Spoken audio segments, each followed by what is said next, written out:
How are you going to make more money when you don't become better as a person? Driven Mofos, welcome back to another episode of The Underestimated Entrepreneur. All right, massive shout out to all those who have been rating and reviewing this podcast. I know every week the ratings are going up. I know it only takes 2 seconds. For those of you who haven't done it, you know what to do. Just go to the podcasting app that you're on, click on the rating, and you'll be able to rate the podcast. It takes literally like 1 to 2 seconds. It's just a 5-star rating. I hope you give it a 5-star rating because you're getting value from it. But please, if you can do that, it helps us rank better. It also helps us get out to more people as well, which is important to me. That's why I do this podcast. That's why I've committed to so far over 400 episodes, which has probably taken me thousands of hours to do this podcast and give it away for free to everybody. Actually, it's not free because it costs me money to host it. And obviously it costs a lot of money to create it, especially in time. And then my team editing it and putting it up. So if you could just do that, it's a small favor. It literally takes 3 to 5 seconds max, and maybe 30 seconds if you don't know what you're doing. I'm sure you'll figure it out in 30 seconds. Thank you to all of you who are doing that. It means a lot to me and it means a lot to my team as well. So thank you. So many people come to me and they say they want to make more money, or if they're business owners, they want to increase their sales. But here's the problem, and I wrote this down this morning, is that most people want to sell something before they want to be something. Now, when you're thinking about being means you get better.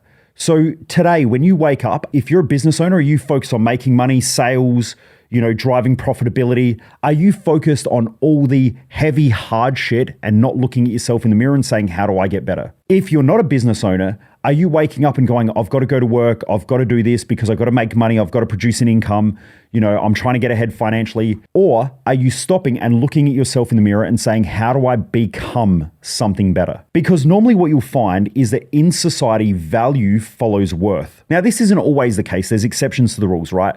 So if I create a pyramid scheme, which when I talk about a pyramid scheme, I'm not talking about network marketing because a lot of people mistake those two things. But I'm talking about a legitimate pyramid scheme where there's no real product or no real service. I'm just creating nothing. And then I create fake marketing and fake sales. And then I sell something. If you go back and you have a look, there's a great documentary on Netflix called Madoff. It's all about Bernie Madoff, who created a massive financial pyramid scheme that was worth billions of dollars. Now, there was never anything there. He literally created something out of nothing and then sold false promises to people, made billions of dollars, and then he ended up going to jail for it, so they should. So I'm not talking about that. What I'm talking about is that if you're creating something, you need to create value, something of value. Unless you're creating a scam, or I guess if you're creating a scam, it's essentially going to be fraudulent. Now, if you create fraud, you go to jail if they catch you. I mean, there's a lot of scams these days that are run from countries like India and so on. No offense if you're listening from India. I know we do have an audience over there. But I mean, there are a lot of scams that are being run from countries like India and so on where they're just scamming people. But if you get caught, you go to jail. Or if you scam, people for enough money and they don't have anything to lose, you may lose your life because of it. It's not a great idea. And the reason why people do that is because they are trying to get somewhere fast.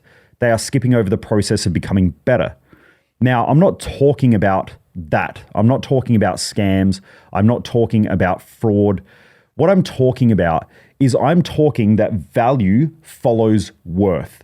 So if you create something that's more valuable, it is more worthy of people paying money for it. So value, money follows worth. Now, if you want to become more valuable, my question is, how are you increasing your worth? Are you increasing your worth by making sure that you go to the gym today? Are you prioritizing your exercise?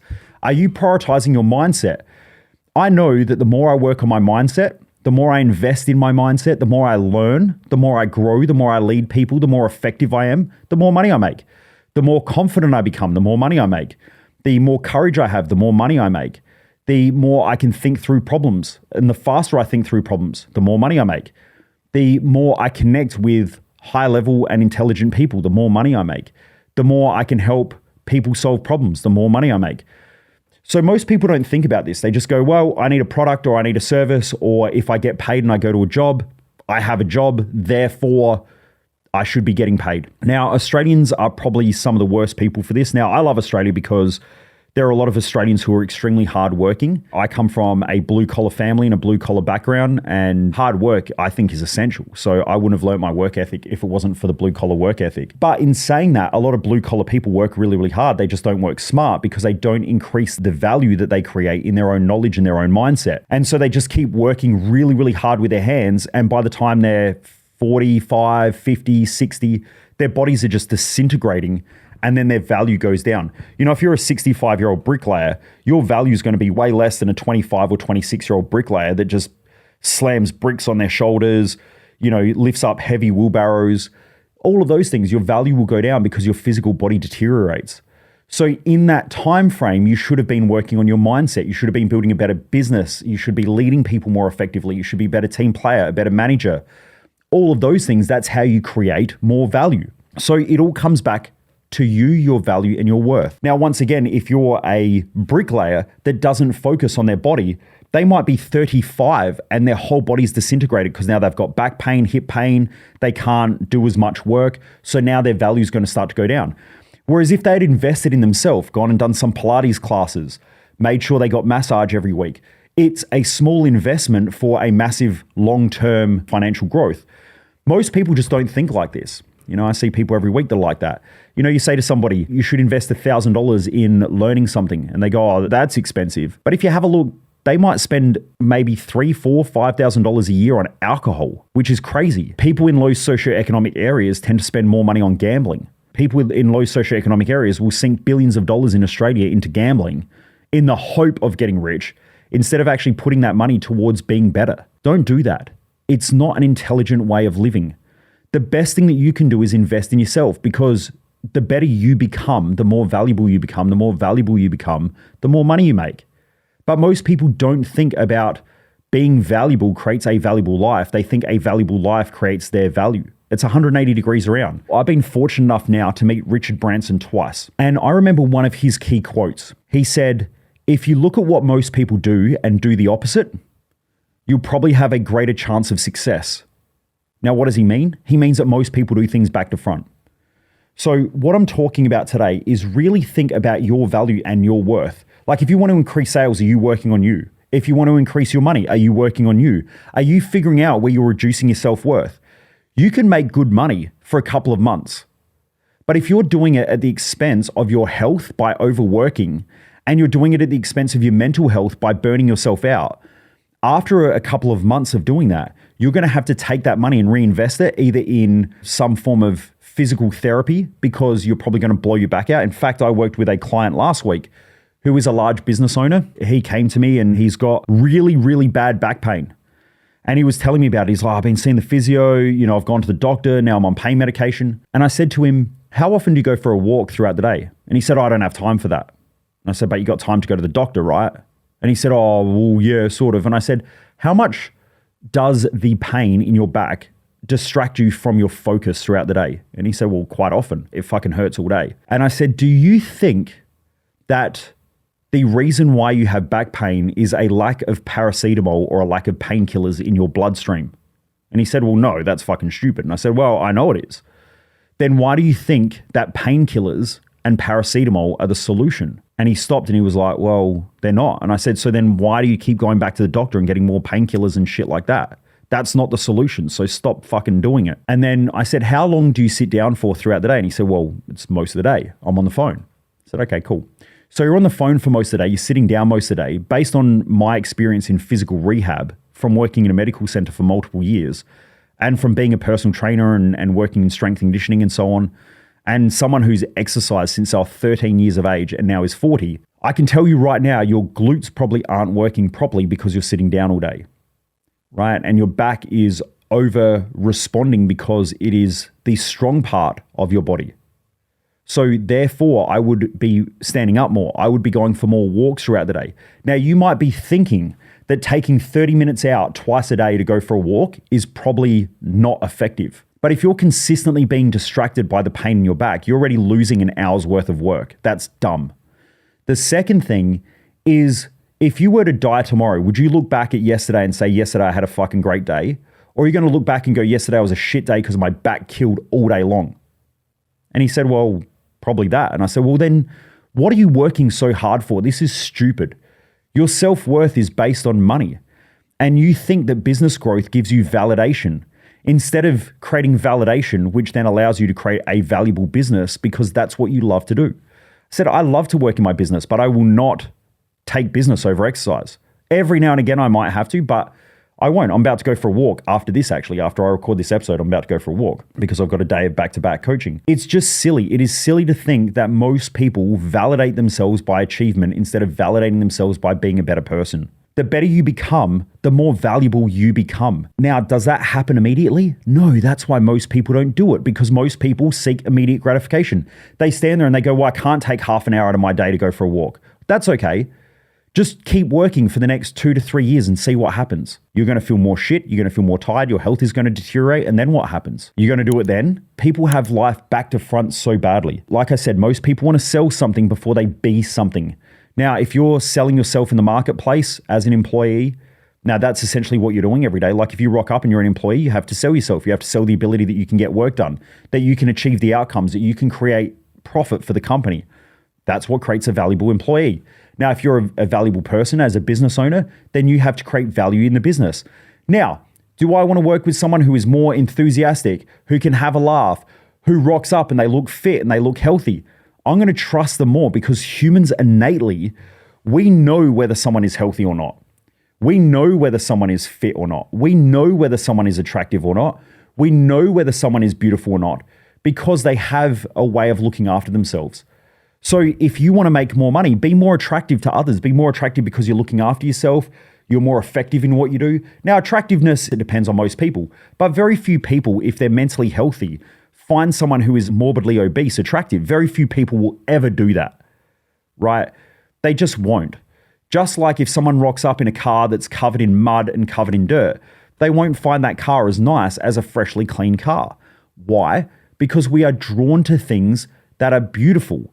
That's why for thousands of years, and the Greeks and the Egyptians and cultures like that discovered this. That's why architecture was important, because they knew if they'd created great, amazing architecture and they created beautiful environments, that people would feel better. They also know that other people would look at their culture and say, shit, they're thriving. It was sort of like a flex. My point is that part of the reason why we travel to places like Egypt, they'll go and travel to some of the Middle Eastern cultures, they'll go and travel to all throughout Europe, is because of the amazing, beautiful architecture. Beauty and symmetry were important to great cultures. Cultures who tend to deteriorate just build things for the sake of building things. This is also why if you go to a wealthy person's house versus someone who is just surviving, their houses are different. A wealthy person will spend money on the architecture in most cases, not all cases, but in most cases. They'll spend money on beautiful architecture, on making sure that things are done properly, that there is symmetry and proportion to their house, right? Because it's more beautiful. They have the money to spend on it, but great cultures did the same thing. So if you're not thinking about that with your body, is someone more likely to buy off of someone who's better looking? And the answer is yes. That's why people use models and beautiful people to model their stuff. Now that's shifted away a little bit because companies like Dove come along and they get a whole bunch of different size women and they say, you know, beauty comes in all different forms. It may do. But overall, there is a general consensus of what beauty looks like. And then there's extremities to that. Seeing someone who is morbidly obese for 99.999% of the global population isn't attractive. Now, for a small percentage, yeah, it is. Now, if let's say 60% of the population are buying those clothes, they'll relate to it. So that is a scientific trigger, right? I talk more about this in my business courses. There is marketing triggers as well, because there's something called a relatability trigger. Now, if someone is obese and they see someone else who is obese wearing those same clothes, they go, oh, maybe they'll fit me. So does it work in marketing? Yeah. But that doesn't mean that people think that that person's beautiful. It just means that they're relatable. So they'll buy that product or service. Even if you have a look in most takeaway, like if you have a look in most takeaway commercials, they don't use morbidly obese people to show people eating McDonald's, right? They don't. They will show an average family who are probably more on the healthier weight range eating their food, because we don't want to see someone who's morbidly obese eating food like McDonald's because we're less likely to buy it. So what's my point here? You should be focusing on working on you. Be better. If you want your business to operate better, be better. If you want your finances to be better, be better. If you want your health to be better, be better. Focus on improving you every day. Do not prioritize external things over your own internal growth. It's not a good idea. The greatest, most successful people that I've ever come across who succeed over a very long period of time and who enjoy life, which means they're a master of the 4 key areas of life: relationships, health and vitality. They have good energy. Their body still works, as they age. Then mental health, mindset, mental performance, and then wealth creation over an extended period of time, who actually enjoy money and enjoy life, which is the reason why people create wealth. They tend to have a very good balance of those 4 areas and work on those 4 areas consistently. I find some people who do extremely well in the area of wealth, but their life is shit. Their relationships are shit. We all know someone who's got like 15 properties who, they say, oh, I've got $5 million of property or $7 million of property, yet they're completely broke because they have low cash flow in those properties.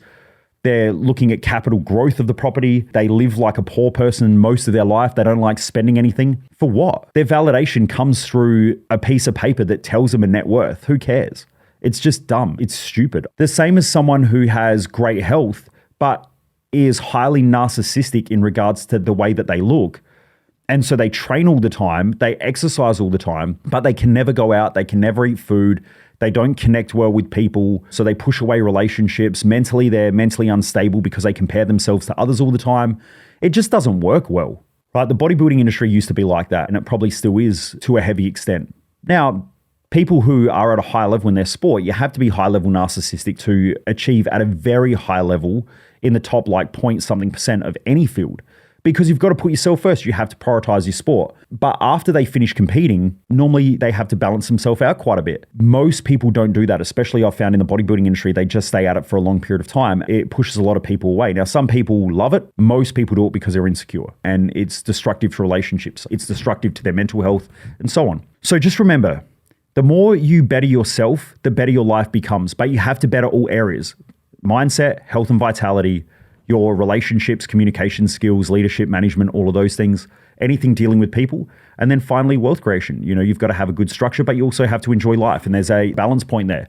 There's no point having $100 million and you still live like you've got $1, but then there's no point having $1 and living like you've got $100 million. Both of those two are extremes and stupid. And then everyone's on a scale of that as well. But there's a beautiful balance point in the middle where you can enjoy life, you keep cash flow coming in, you enjoy work so that you're going to consistently keep working for more money. And then as your wealth increases, your lifestyle increases and you get to enjoy that as well. But that's a smart way of living. Most people don't live smart. They live based on their emotions and they live based on trying to show something to other people because their validation comes through others. It doesn't come from themselves. People who master life validate themselves over something external. And this is why if you're a business owner and you're not validating yourself by consistently growing, developing, and looking in the mirror every fucking day and saying, how do I get better today versus what do I need to do today and what problems do I need to solve and what shit do I have to handle? If you live like that, you've already lost the game of life and you're losing it every day because you just don't realize that you're using external things and you think that solving external things or some point in the future is going to make your life better and it just doesn't. So anyway, Driven Mofos, have a great day. Keep kicking ass. And remember, if you haven't rated and reviewed this podcast, please do that straight after this episode. Myself and my team would really appreciate that. So it only takes 3 to 5 seconds. You've just got to click on the podcasting app that you're on, go back to the original home screen where it shows all the episodes, and on there you'll see a star rating. If you click on the star rating, it will bring up a little 5-star rating button, and then you can just give it the ratings that you choose to give it. Now, hopefully, I've given you enough value on these podcasts where you've learned at least something, and hopefully you give us a 5-star review. It helps us get out to more people. Anyway, Driven Mofos, keep kicking ass. I really appreciate you being part of this community of growth-driven people. Keep kicking ass, and I'll see you on the next episode. Most people waste their life, and I just don't want you to be one of them.